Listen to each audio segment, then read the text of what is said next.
Here we are at Macoun Marsh, home of over 1,500 species, many of which are very, very small.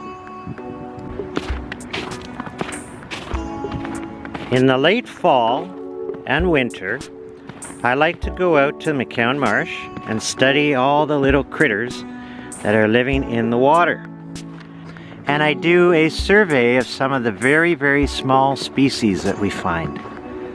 Now you know that we have over 1,500 species found here. So of 1,500 species, a lot of them are very small organisms. Some of the smallest organisms are the protists. They include algae and algae-like organisms. Protists are eukaryotes. That means they have a nucleus in their cell. Some of them are covered in little hairs. Some of them have little skeletons made of glass. There are many, many types.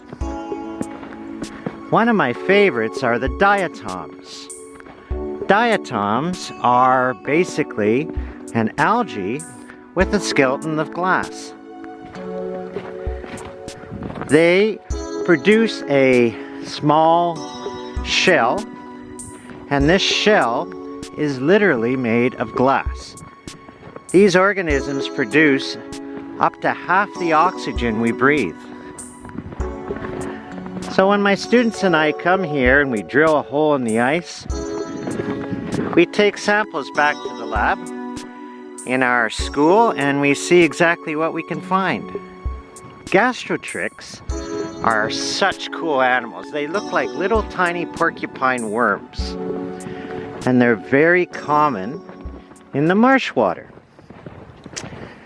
I like them because they are very fast under the microscope.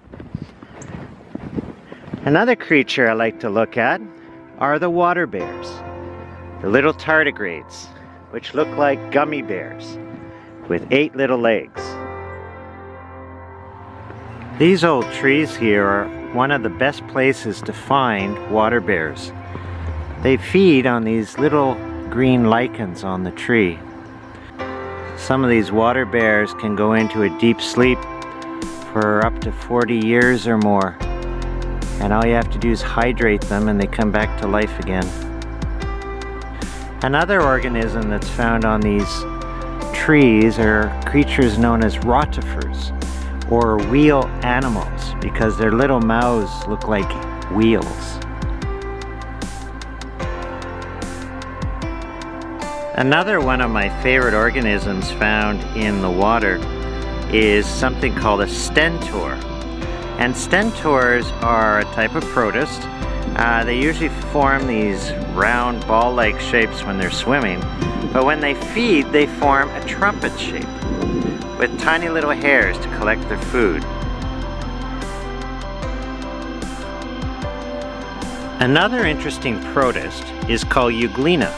They have characteristics of both plants and animals. They sometimes have a little red eye, and they can move around with something called a flagellum. It's a little hair-like structure. How odd is that?